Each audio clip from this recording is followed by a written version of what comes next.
8 young explorers are taking on the toughest challenge of their lives. An extreme expedition in South America. That is mad. They're attempting a series of astonishing world firsts. Oh my God! Going where no children have been before. To get to some of the most awesome places on Earth. We've reached the top! The team are following in the footsteps of the great Elizabethan Sir Walter Raleigh, the first Englishman to explore Guyana as he searched for El Dorado, the lost city of gold. Led by survival expert Ben Major and record-breaking adventurer Polly Murray, the epic journey will push the 8 explorers to the limit and beyond. It hurts so bad. Hey, so much. Do you know what? It's just too scary. Coming up, Wow! Nikita reaches dizzy new heights. I'm at the top! But life on the ocean quickly hits a low. Oh, I feel so sick. The 8 serious explorers arrive at London's Gatwick Airport, ready to begin their extraordinary adventure. I'm not crying! They'll be away from their families for 5 weeks. Final waves goodbye. The team have a 10-hour flight across the Atlantic Ocean to Trinidad and Tobago in the southern Caribbean, from where, just like Sir Walter Raleigh, they'll sail to South America. Oh my God, that is awesome. Their ocean voyage will be on the 80-foot classic boat Scaramouche, and the explorers will be learning to sail it themselves. Welcome aboard. This is Martin, the skipper. Hi, how are you? Welcome. So this is home for the next few days, guys. What do you think? I love it. It's like so old-fashioned, but it's dead nice. Like, it looks really cool. I'm really excited. I don't think we'll get seasick on here. I'll be too busy. Scaramouche is an old wooden schooner, and below deck it's very basic with no cabins or beds. This is lovely. So this is where you're going to be sleeping? Cool. Yeah, on the floor. Good old roll mats, sleeping bags. They're still at anchor in the bay, but there's an early warning of troubles ahead. I think someone's feeling sick already. Who's feeling sick? Me. Me. Please, we've only been Oh, downstairs dear. for 2 minutes. That doesn't bode well. You all right? Yeah. Okay. Back upstairs. Yeah, no worries. On that Pulse. note, guys, I will show you a very important place. Okay, we call it a heads on a boat. Okay, if you can try and make it, that would be great. Otherwise, we've got buckets. All right. We don't want puke down here because everyone's sleeping bags, roll mats are going to get covered in it.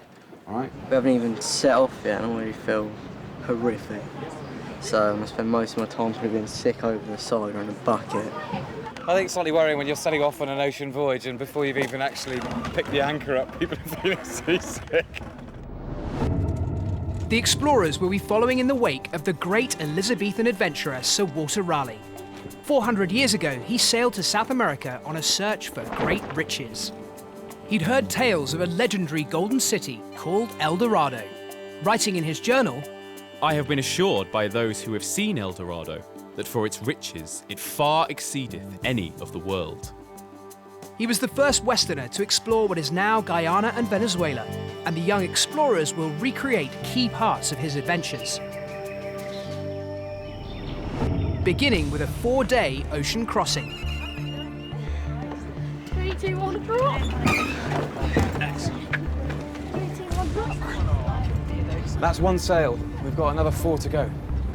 Yeah? So other boats, you just like push a little button and it does like everything for you. But on here, you have to do everything. You're right down there. It's time to relive the legend of Sir Walter Raleigh.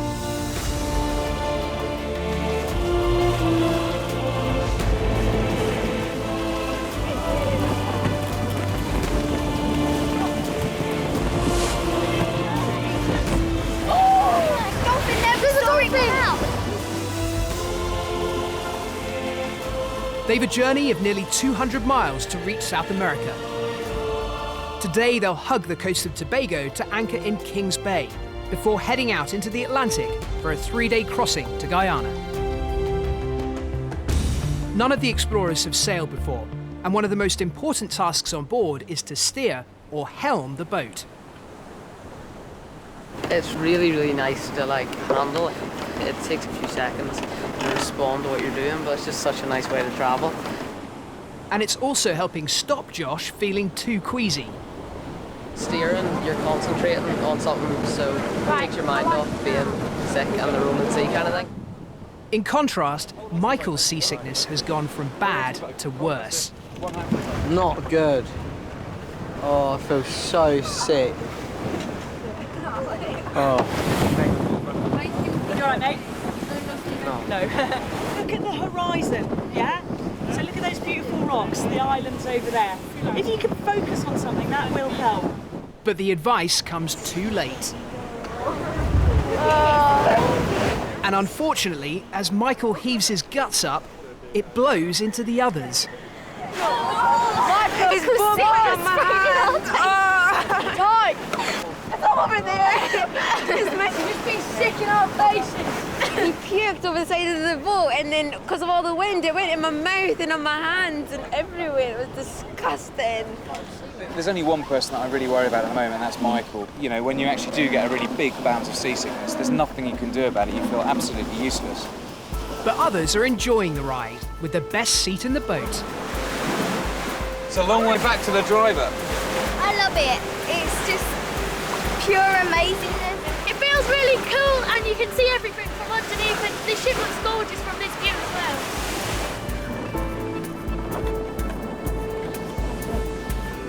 The other way. The other way. By late afternoon, the team are steering into Kings Bay, where they'll spend the night. Good man. Needed to help Megan bring down the sail. It's been a hot day's work in the Caribbean Well sun, done. That's brilliant. Brilliant. and they're rewarded with a sunset dip in the bay. Okay, go for it, Regan. Woo! Oh, God, Joshy.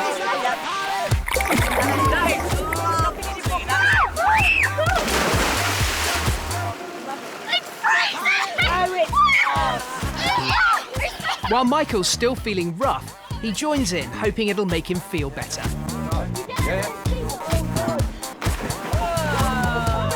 I'd do anything to cure my seasickness. It's the worst feeling in the world being sick. On your own. Whoa! But Sammy is remaining firmly on deck. I'm Now- trying to save myself to do it, but... Can I say, it's very important we get you in that water today. I need to see you swim. Sammy's terror of swimming became clear during auditions boot camp. I'm nervous. Okay. Really nervous. She courageously overcame her phobia in a freezing lake. Well done, Sammy. Brilliant. But now the fear has returned. I will go in the water first, and if you're not happy about jumping off the boat, that's absolutely fine. We'll go down the ladder, okay? Come on, let's walk down together. Okay. Though far from comfortable, she forces herself to take a dip in the bay. Good girl. Good girl. Like, that's it. You don't need to swim any further. It's Because there's warm. no bottom. You're fine. Absolutely fine. Please, can I go back? Sam. I think it was really essential that we got Sammy in the water. She's not very confident, and I need to know that all 8 of these guys are good, strong swimmers. But you've done that now. You're fine. I feel better that I've done it now. I guess I don't have to do it again if I don't want to. Right, team, dinner is served. Michael doesn't feel up to tucking in. Today has been a horrific day for me. All I've really done is just been sick, hated every minute of it because I haven't been able to enjoy it. I've just felt so rough. I ran straight to bed. I'm tired. The team are looking forward to an early night. It's very uncomfortable, and there's loads of bags everywhere, and I've just been smushed into a corner. But the hold is cramped and very hot. We will get to sleep eventually, I think, because we'll just get used to it. While the explorers have to get through just 4 days on Scaramouche, Sir Walter Raleigh's men spent around 6 weeks in even more basic conditions as they crossed the entire Atlantic Ocean from Britain. With around 70 men crewing the Elizabethan galleon, it was not unusual to lose several to disease or even falling overboard. Sit, keep going. Day 2, and the team are heading out into open ocean for the first time. 6, brilliant, guys. As they sail out of the bay, Polly takes them through a vital safety briefing. What to do if someone falls into the sea. Shout, point. Man overboard, and I mean shout. But you will be amazed how quickly a person can disappear. Unknown to the explorers, Ben decides to give a demonstration of the dangers.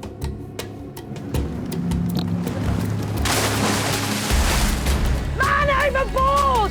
Help, everyone! Help! Okay, somebody keep an eye on him. Keep an eye and point! Wait. As predicted, Ben is quickly disappearing into the distance. I knew they were gonna do this. Someone's still pointing at him. Keep an eye on him. Agonising seconds pass as the boat turns back. Watch yourselves, watch yourselves. Okay, good, he's got it. Right, a couple of you, do you want to come with me? Yeah. Right, heave. Pull him in. Pull him up. Okay, Ben. What a landing whale. Whew. You all right, mate? Yeah. So, Nice. You can see how difficult that is to get people back in a boat. Nightmare. yeah. It was really scary, because you were worried for him, and then you had to keep concentrated so that you didn't leave him in the water too long. They've got to be aware of basically the severity. If someone goes over the side, you can die very, very quickly in these kind of waters. As they sail away from Tobago, the wind gets up and the sea becomes increasingly choppy. Oh, I've been sick again, so same as normal, and I just feel so rough. But this time, it's not only Michael who's suffering. The ocean waves are turning almost everyone's stomachs. I feel like I'm gonna puke, and when every time the boat goes up and down, it makes me feel worse. Awful feeling. Oh. Oh, it's coming on the boat. It's horrible because you lie down, you feel fine, you get up and then you're sick. You lie back down, you get up and you're sick. You eat something, you get up and you're sick. You can't go 5 minutes up someone being sick. Hang on, Megan. Just keep your head over the side. Hang on to the side. With only Nikita left feeling okay, Ben shows her how to use the compass to steer the boat. Can you see, look at the instruments, yeah? Yeah. She's sitting at about 180, and now she's just beginning to go, so we're going to have to bring her back just a little bit. This is quite stiff. For the other 7 explorers, the voyage has become sheer misery.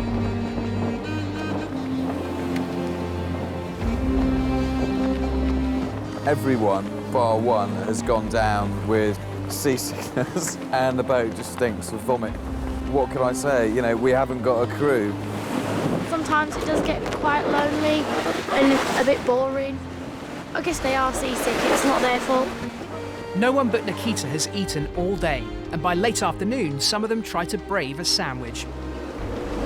I'm not really feeling much better at the minute, but maybe the sandwich will help.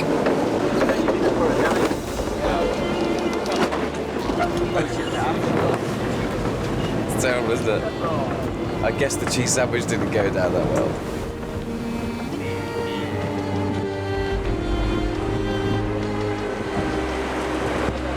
My whole career plan for when I leave school, going in the Navy, the Marines, don't want to do that anymore, so I've been here for 2 days, and just through hating this boat, it's already changed my life.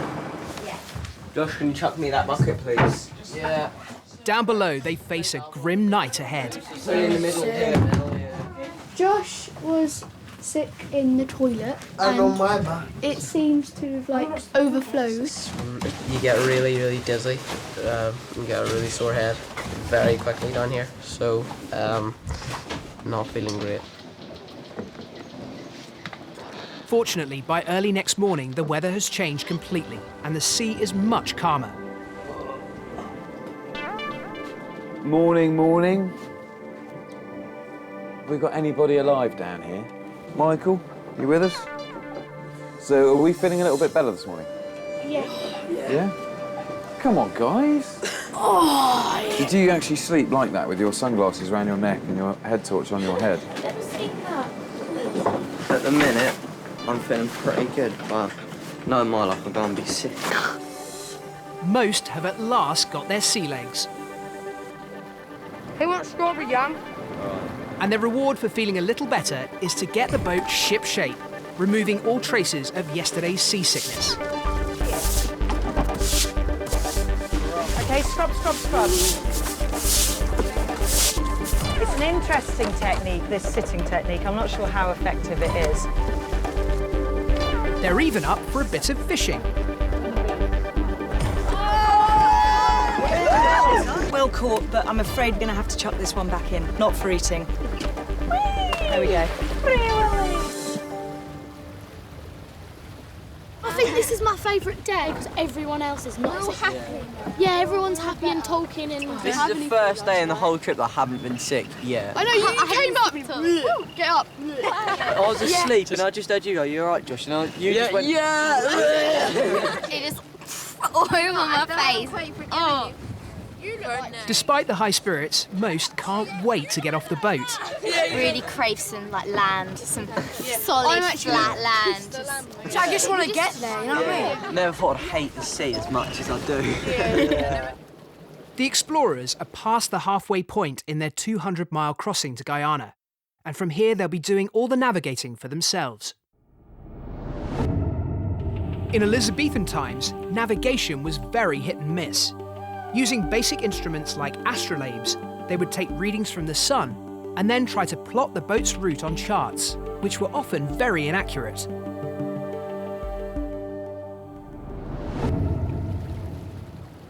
Zero, 9 degrees, 14.264. Unlike Raleigh, the serious explorers have an onboard GPS to help them navigate. So that's where we are now. And they've got an accurate map to plot their position on as they sail towards South America. Can you tell me, off the map, how far we reckon it is to where our destination is? That far. They've got to reach Guyana by tomorrow for the expedition to stay on schedule. But there's a major snag. The wind has almost completely dropped. The problem is we've now kind of come to a standstill. And that's why you can hear all this slopping going on with sails overhead, is we're literally floating around, no wind, going nowhere. At the moment, there's absolutely no way we're going to make it. While they wait for the wind to get up again, there's a chance to learn another vital skill: climbing the rigging using rope ladders known as ratlins. I want to get you guys to go up the ratlins. Yes. The reason being is to actually use them as a method of looking out. Raleigh's men had the precarious job of shinning up and down the ratlins in all weather conditions. High above the deck, they'd adjust the sails and also take shifts in the crow's nest so they could keep a lookout. Under starboard! Nikita volunteers to go first. She'll be clipped on at all times for safety. Just come round, because you're safe now. Up, undo the cowsail. That's fantastic. You can imagine in the olden days, they actually didn't have harnesses. They would just go up in the wildest of seas. The higher she goes, the more it sways. Oh, it's scaring me just watching her do it. She's so high up. If she falls, that's gonna hurt. Oh. Nikita presses on, heading ever higher. She doesn't get seasick, she's not scared of heights. Can you find a more annoying person? Almost! I'm on the top! Well done! I set the benchmark quite high. I know. Michael may have only just got over his seasickness, but he's very competitive. I just hope that it's not too swingy up there in case I get sick. It's really swaying now. Whoa. He's determined to make it all the way up. Whoa, that was close. Well done! It's pretty good, but you swing around everywhere. This time it's others who feel the effects more than Michael. Right, you've done one run. I know, and I feel sick already. Right. Please, can I calm down? Oh. Feeling all right? No. No? Feel sick. I'm not good with heights normally, let alone at sea. And once again, Regan finds himself heaving over the side. Not good. I'm proud of how far I got. Not quite sure how far it was, but I'm proud that I did something. The boat is still dead in the water, and the leaders decide it's an ideal chance to get a first proper wash in days. Straight in, you get salty, yeah, out, freshwater rinse, not a problem.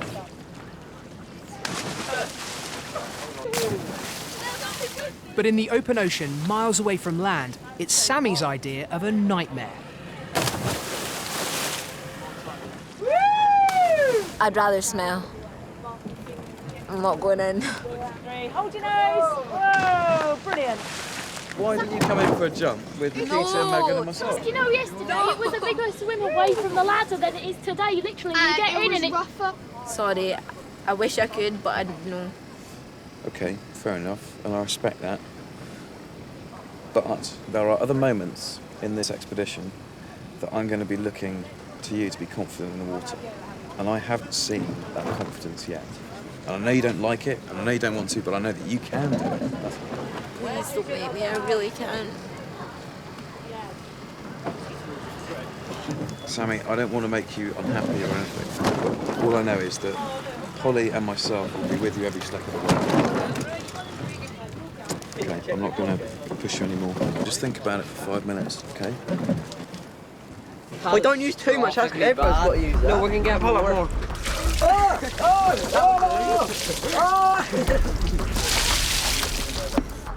After much thought, Sammy takes the brave decision that she's going to try and get over her fear once and for all.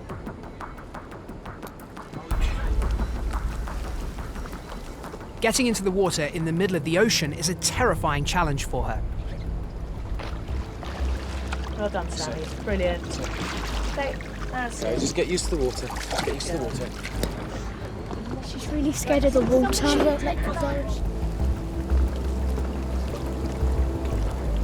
And although she stays by the boat in the ocean's swell, she proves herself to the leaders. Don't worry. Sammy. That's all we're going to do. Well done. Just come on up. Well done, Sammy. I'll never even get in. You done it. You said you wouldn't. You got in. When I think back at it, I'm really glad I did it because I know I would have been beating myself up now, like saying, oh, I should have done it, But I'm really glad I did it now. The wind is at last getting up, but it's going to be a close-run thing to get in on schedule tomorrow. So the team are going to have to sail on right through the night, and they're heading into busy shipping lanes. They've got to concentrate, driving, watching out for these big ships. Really, really scary. And what we're asking them to do is 2 hours on, 6 hours off in a rotation system. We just got to be on it. I'm not looking forward to the late night shift because I've got a horrible one, bang smack in the middle of the night. I've got to do one more at 2 in the morning, which that should be a bit of a bummer. To stop them falling overboard in the dark, they have to put on harnesses and clip onto ropes. The 2 explorers on duty will always have an adult with them for safety, but there's still a lot of pressure. You have to concentrate and there's no time to be tired. So like you're kind of really alert because you're in charge of the boat, which is carrying like 20 people, so you have that responsibility. While one explorer steers, the other keeps a lookout. There's a boat over there. It's quite a distance away though. Meanwhile, the others desperately try to grab a few hours' sleep between shifts.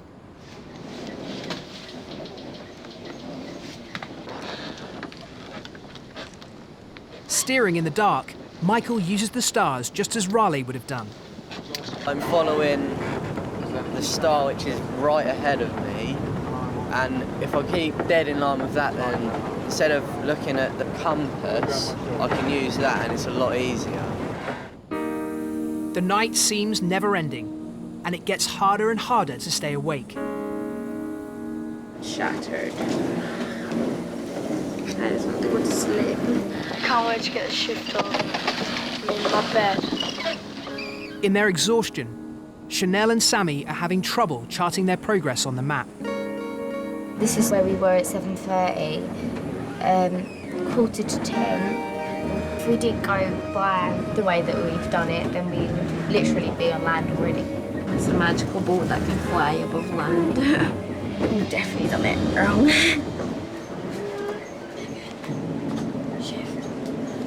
It's 5 a.m. and Megan and Regan prepare to take the very last watch. It soon becomes clear that the explorers' marathon night sail has paid off. Literally, we're only like 15 miles away to getting on land. When the sunrise is over there, we'll get to see Guyana. They've broken the back of the journey and they're rewarded with the most stunning dawn of the entire trip. Wow. That's so pretty! I think it looks gorgeous. We're about 10 miles to reach land, so I haven't got far. And at last, after 4 heavy days of sailing, the sight they've all been waiting for. Can you see the sandy beach? This is our final destination. This is where we've been aiming for, and this is where we're going to be making landfall on South America, yeah? Can't wait to get my feet onto that dry land for once. And like the first time in 4 days, I have never been so happy in my life. It's been a challenging start to their 5-week adventure, following in the wake of Sir Walter Raleigh. To start off with, I really disliked the boat because I just felt so ill. But as the journey's gone in, I really started to enjoy it being on the sea, like a real explorer. It's quite an experience actually to like know this is how Raleigh came on a little boat like this and just sailed there, not knowing where he was going. Getting ashore after so long aboard has an unexpected effect. Welcome to South America. Oh, I feel like land sick. I feel really wobbly from coming off the boat. It's quite funny actually, you're sitting there going like that. No, you just got off a roundabout in the park, Yeah. and you got like that and everything's still moving. It feels like that. And you will be rocking for days. The area's uninhabited and they'll be staying overnight in a basic shelter on the beach. This is exactly what Raleigh would have experienced. He didn't know where he was, and he'll have knocked up something not dissimilar to that, but the first stage was actually hitting the South American coast, and that's what we've just done. I wanted to come here nearly all my life. It's amazing, so beautiful. Like a postcard picture, that's what it's like. It's so mind-blowingly cool. What they don't know is that their epic expedition is about to get far tougher. But for now, it's time to toast their achievements so far. Thank you to Scaramouche for safely delivering us to the coast of South America. To Guyana. To Guyana. Cheers! Next time on Serious Explorers, a massive mountain to climb. It's all bad. Black bags.